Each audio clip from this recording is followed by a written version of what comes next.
Hello friends, welcome back to i4Games. My name is Joseph, and consolidation in the industry continues with Square Enix selling all of their Western studios, WB Discovery interested in selling theirs with Sony as an interested party, Spider-Man 2 details seems to have leaked, Supermassive announces the Quarry is now gold, and more. Let's get into the PlayStation news. We start with the huge news that Square Enix has sold Crystal Dynamics, Eidos Montreal, and Square Enix Montreal plus their IPs like Tomb Raider, Deus Ex, Legacy of Kain, and more than 50 back catalog games for $300 million to Embracer Group. This will give the conglomerate an additional 1,100 employees and 3 studios spread around 8 locations, which further establishes them as a giant in the industry, owning 124 internal studios with 230 games in development once the deal closes in Q2 from Embracer's fiscal year ending in 2023. Embracer's other recent acquisitions include Gearbox Software last year and Cyber Interactive, the guys from World War C, in 2020. In a press release, Embracer said, "We are thrilled to welcome these studios into the Embracer Group. We recognize the fantastic IP, world-class creative talent, and track record of excellence that have been demonstrated time and again over the past decades." So now we look at what these studios have in the pipeline. Crystal Dynamics recently announced a new Tomb Raider game developed with Unreal Engine 5, which will likely continue. They are also supporting the initiative from Microsoft in developing the Perfect Dark reboot, which they confirm will continue in this new chapter of the studio. Crystal also developed Marvel's Avengers, which has not performed that well either critically or commercially. Content is very scarce nowadays.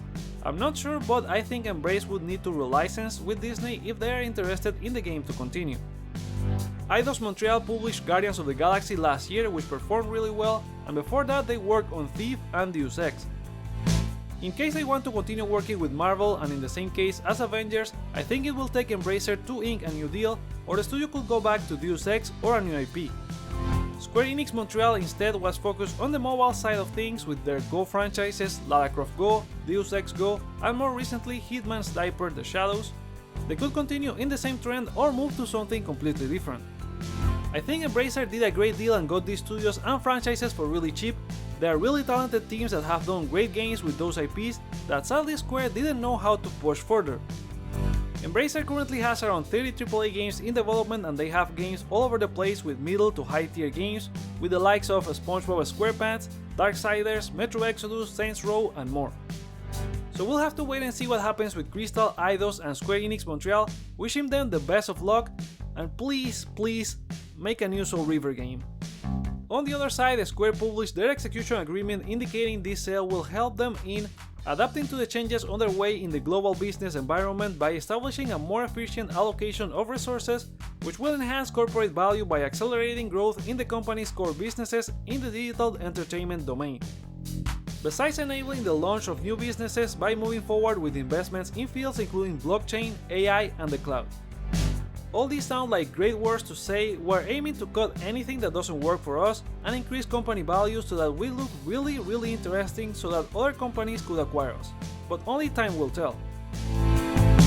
Now, Square is not the only one selling development studios. WB Studios have been a big question for the past couple of years, first with rumors on parent company AT&T looking to sell its gaming division back in 2020, to later change their mind.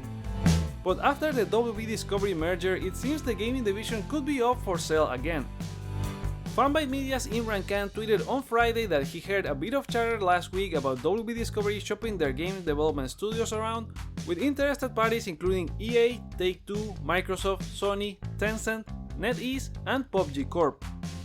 It seems the company wants to get rid of the studios to license their IPs like Batman, Suicide Squad, Harry Potter, and so on, in a similar way to how Disney has been licensing their Marvel and Star Wars IPs with several studios.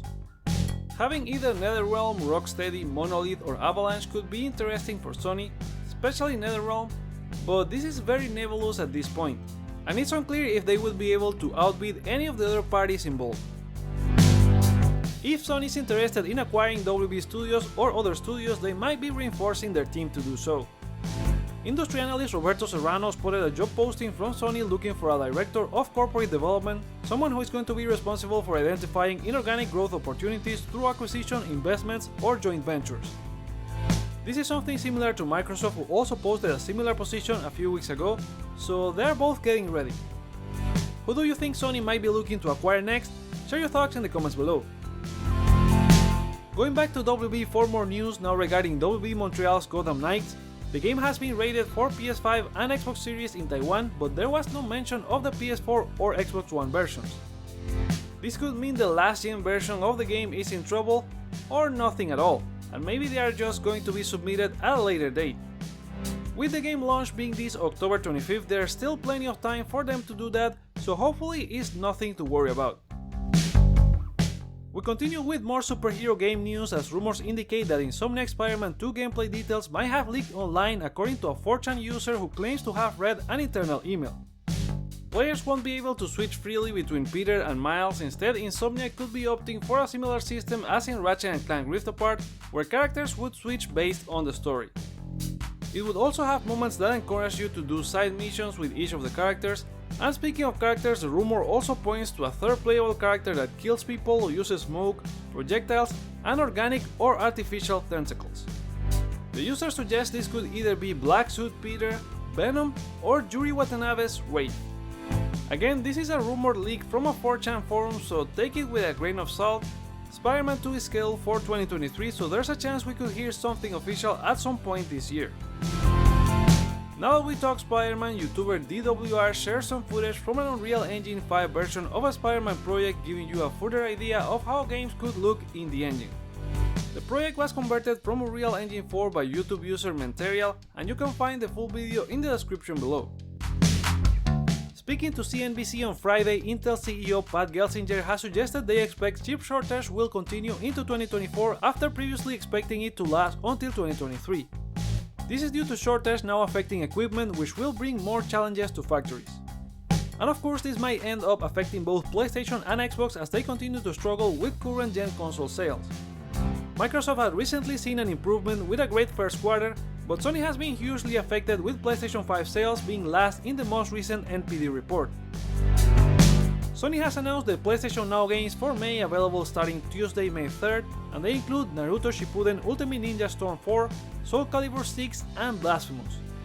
None of the games have an expiration date, however this is the last set of games before the service merges with PlayStation Plus later this month, and they didn't acknowledge anything about the almost 60 games leaving the service. After a few days of reports on Reddit where PlayStation Vita users were not able to browse the PlayStation Store due to error NP8099-6, it seems Sony has addressed the issue quickly and is no longer a concern. Though this is the second issue in Sony's legacy consoles in the past month, with the Unix epoch that blocked users from accessing digital games, mainly PS1 classics, happening earlier. Good to know they fixed both, but it's a worrying concern for the digital future of the industry, at least on Sony's side. Supermassive Games announced via Twitter that the Quarry has officially gone gold and they're extremely proud of their team. They will be waiting for you in Hackett's Quarry in 6 weeks as the Until Dawn spiritual successor launches this June 10 for PS4 and PS5, besides Xbox Series, Xbox One and PC.